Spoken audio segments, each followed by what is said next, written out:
সালাম madam, madam কিছু লাগবে? ম্যাডাম, ম্যাডাম স্যার, নতুন গেস্টের ঝামেলা আছে স্যার। প্রমাণ স্যার ভূতে ধরছে ওনাকে। উনি এত রাতে ওখানে কি করছেন? এখানে আরে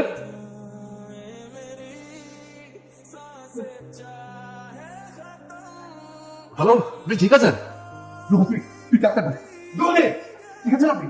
কি অবস্থা এখন? এখন ভালো, শ্বাসনালীতে পানি যাওয়াতে অজ্ঞান হয়ে গিয়েছে। রোগীর যেহেতু স্লিপ ওয়ার্কের প্রবলেম আছে, আপনার একটু সাবধান থাকতে হবে। Thank you doctor. ওনার যেরকম একটা সমস্যা আছে, এটা কিন্তু আমাদের ইনফর্ম করা দরকার ছিল। আমি সরি, আমি সত্যি আপনাদের বিপদে ফেলে দিলাম। তাহলে ওনার স্লিপ ওয়াকিং এর সমস্যাটা একটু সাবধানে থাকবেন। বসো বাবা। জি, থ্যাংক ইউ আমাকে ইনভাইট করার জন্য। যদিও খুবই অদ্ভুত লাগছে যে আমার নিজের রিসর্টে আমাকেই দাওয়াত করা হয়েছে। না না, তুমি কাল রাতে আমাদের জন্য যা করেছো সত্যি সেদিন কোনোদিন শোধ হবে না। ওটাকে যে বলে না উসিলা, আমি ছিলাম একটা উসিলা মাত্র। ওটা ছিল আমার কর্তব্য, আমি আমার কর্তব্য পালন করেছি। আপনার প্লিজ শুরু করুন।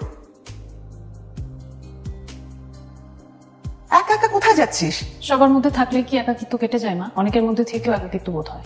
সামান্য একটা ব্যাপার, এরকম কেন করছিস ঐশী? আমি বুঝলাম না, তোর জন্য এখানে এসেছি, তুই যদি এখন একা একা বেরিয়ে যাস।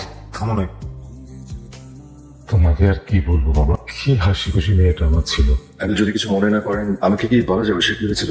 ঐশীর সাথে একটা ছেলের সম্পর্ক ছিল, আমরা তার সাথে বিয়ে ঠিক করেছি।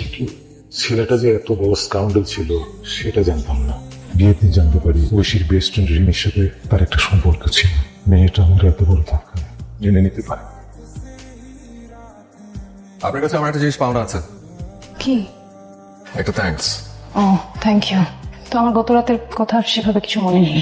মানুষের জীবনটা কি অদ্ভুত দেখেন, যা ভুলে যাওয়া ভালো, যা ভুলে যেতে চাই সেটা ভুলতে পারি না, অথচ কখনো কখনো অত রাতের স্মৃতিও মুছে যায় মাথা থেকে। বাই দ্য ওয়ে, আমি তুর্য ঐশী, জানি। কেমন লাগছে জায়গাটা? এখানে আশেপাশে কি কোনো নদী আছে? পাহাড়ি জায়গা তো, নদী নেই, তবে মন ভালো করার মতো জায়গা আছে। আমাকে নিয়ে যাবেন? নিশ্চয়ই, চলুন। একটা জিনিস লক্ষ্য করেছেন, বই চলার স্রোত সবকিছু কেমন ভাসিয়ে নিয়ে চলে যায়। হ্যাঁ, মাঝে মাঝে জীবনও। সেজন্য জীবন দিতে চেয়েছিলেন। বাবা বলেছে আপনাকে, তাই না?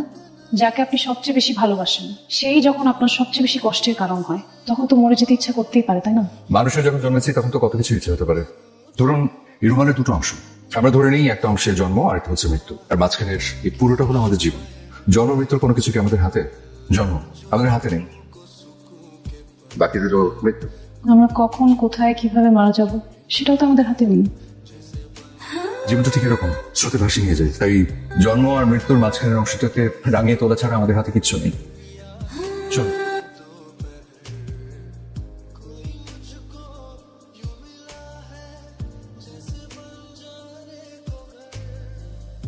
কি সুন্দর জায়গা। আপনার নিশ্চয়ই এত সুন্দর জায়গায় থাকতে অনেক ভালো লাগে। ভীষণ। এখানকার মানুষগুলো নিশ্চয়ই অনেক সরল। এটা একটা শহরের ধারণা। পৃথিবীর কোনো জায়গাতে শুধু সরল মানুষের বাস করে না। সরল, জটিল, সহজ, কঠিন, গোটার এপিটোপিট। আর কথাবার্তা শুনলে মনে হয় নিজের একটা দর্শনের রিফ্লেকশন থাকে। তো নিজের বলে কিছু নেই, যা কিছু বলি সবকিছু অন্যের ধার করা বলতে পারে। তার থেকে ধার করা। অনেকের কথাই মাথায় গেঁথে আছে। সেটাই, মাথায় গেঁথে যাওয়া অনেককে আমরা বেস করতে পারি না। সমস্যাটা এখানে, ইরেজ করার চেষ্টা কেন করবেন? যত বেশি ইরেজ করতে চাবেন তত বেশি আপনার মাথায় গেঁথে যাবে। তাহলে কি সেখান থেকে মুক্তির কোনো উপায় নেই? কেন থাকবে না? নতুন স্মৃতি তৈরি করুন। আপনি যত বেশি নতুন স্মৃতি তৈরি করবেন, দেখবেন পুরনো স্মৃতিগুলোতে ধুলো পড়ে গেছে। ওই নতুন স্মৃতির ভিড়ে পুরনো স্মৃতি সব হারিয়ে যাবে। চাটা কেমন লাগলো সেটা তো বললেন না। এই তোমার এই রিসোর্ট, এখানে যারা ঘুরতে আসে এদের সাথে যদি তাদের পরিবারের সিনিয়র সিটিজেন থাকে, সেক্ষেত্রে তুমি 50% ডিসকাউন্ট দাও। তো এটা কি বলো তো? অনেকেই খরচের কথা চিন্তা করে বয়স্কদেরকে সাথে করে আনতে চান না, তারা হয়তো ইচ্ছে করে আনেন না, কিন্তু তারা যখন জানতে পারে যে এখানে ফ্যামিলি মুরব্বী কাউকে নিয়ে আসলে 50% ডিসকাউন্ট পান, তখন তারা সেই সুযোগটা হাতছাড়া করতে চান না। তাতে করে যেটা হয়, একজন বয়স্ক মানুষের সুন্দর একটা সময় কাটানো হয়ে যায় তার পরিবারের সাথে। ওই ভাবনা থেকেই করে আর কি। এমন ছেলেও হয়। আজকাল তো বয়স্কদের কথা কেউ ভাবেই না। দোয়া করি ভাই, তুমি অনেক বড় হও, সুস্থ শরীরে অনেক দিন বেঁচে থাকো। পৃথিবীতে তোমার মতো মানুষের খুব দরকার। আমি খুব ক্ষুদ্র একজন মানুষ দাদি, অতি সাধারণ। আর তুমি কিন্তু এখানে অনেক গেম আছে, খেলতে পারো। ব্যাডমিন্টন আছে, ক্যারাম আছে, পুল টেবিল আছে। কি খেলবে? Truth or dare. তুমি খেলো এটা সবার সাথে? ওকে, চলো। কে ফার্স্ট? তুমি কেন? Okay fine. ঠিক আছে, তাহলে বলেন truth or dare? Dare. Sure? Sure. ঠিক আছে, তাহলে ডেয়ারটা হচ্ছে আগামীকাল আমরা সবাই মিলে হাকুল্লা খাবো। কি? হাকুল্লা মানে হচ্ছে বিনা দাওয়াতে কোথাও গিয়ে খাওয়া। সেটা বিয়ে হতে পারে, জন্মদিন হতে পারে। আগামীকাল শুক্রবার কোথাও কোনো একটা বিয়েতে আমরা এই ফুল ফ্যামিলি নিয়ে ঢুকে যাব এবং পেট ভরে খেয়ে ওখান থেকে আসবো। তারপর সেখানে ধরা পড়ো। সেটা তো পরের ব্যাপার।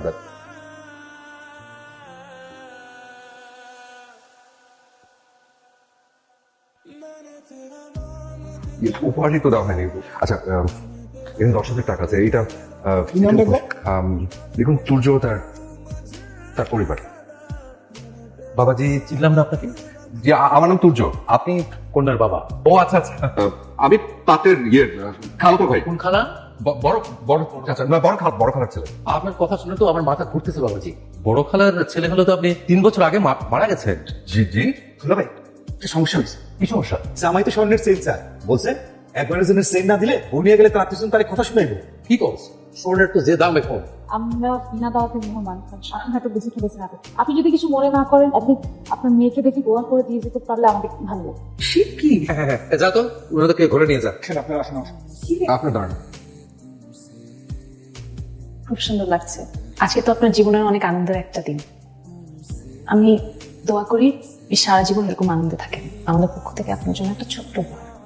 আসি, চল।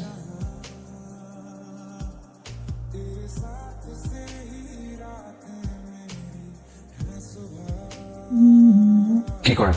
কিছু না, ভাবছি। কি ভাবছেন? আর জোছনা, হ্যাঁ।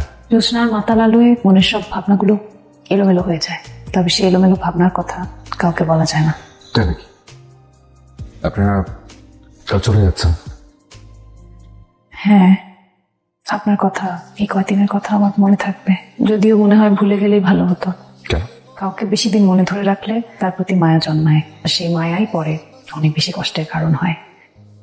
মানুষের মনটা কি অদ্ভুত দেখেন। একটা বাঁধন কেটে যাওয়ার দুঃখ ভুলতে গিয়ে মনের অজান্তে অন্য একটা বাঁধনে আটকা পড়ে যায়। মুখে যতই মুক্তির কথা বলি না কেন, আমরা আসলে কারো কাছে বাধা পড়ে থাকতেই ভালোবাসি। কোথায় যেন খুব সুন্দর কয়েকটা লাইন পড়েছিলাম, সম্ভবত কারো ফেসবুক পোস্টে। মায়ার বাঁধন ছিন্ন করে মেলবো ডানা দূর আকাশে, ভিজবে না চোখ চাঁদের আলোয়, বাঁচবে না দুব আকাশে। যখন রাতের অন্ধকারে কাশ ভেঙে জ্যোৎস্না নামে, আমায় ভেবে কেতো তুমি ভালোবাসার অভিমানে। হঠাৎ এই কবিতা কেন? ওই যে তখন বলেন না, জ্যোৎস্নার আলোয় মানুষের ভাবনাগুলো সঙ্গে মেলে হয়ে যায়। আমার তাই। তাই গেঁথে যাওয়া অনেককে আমরা মিস করতে পারি। ইরেজ করার চেষ্টা কেন করবেন? যত বেশি ইরেজ করতে যাবেন, ওটা তত বেশি আপনার মাথায় গেঁথে যাবে। আপনি যত বেশি নতুন স্মৃতি তৈরি করবেন, দেখবেন পুরনো স্মৃতিগুলোতে ধুলো পড়ে গেছে। এই নতুন স্মৃতির ভিড়ে পুরনো স্মৃতি সব হারিয়ে যাবে।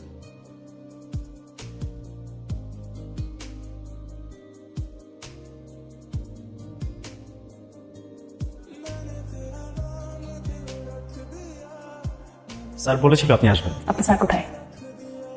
স্যার আপনার জন্য এটা রেখে গেছেন।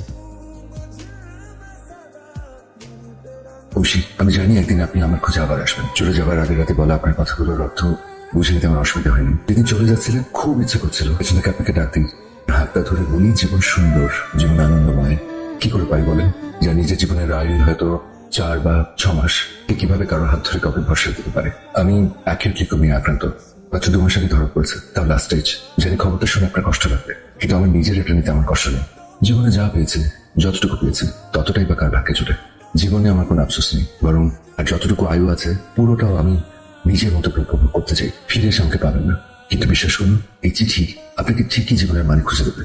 বুকের গভীরে যে কষ্ট নিয়ে প্রথম এখানে এসেছি, আমার দিকে তাকিয়ে দেখুন। আপনি সেই কষ্টের চেয়েও তো শতগুণ বেশি কঠিন সত্যের মুখে দাঁড়িয়ে আমি কিন্তু নিজেকে হেরে যেতে দেইনি। মানুষরা যখন জন্মেছে, কাটার আঘাত তো সইতেই হবে, কিন্তু তাই বলে তো থেমে যাওয়া যাবে না।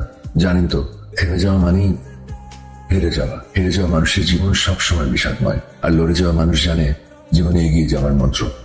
তাই লড়াইটাই চলুক, জীবনের সাথে, সময়ের সাথে নিজের মতো করে বাঁচুন, নিজের জন্য বাঁচুন।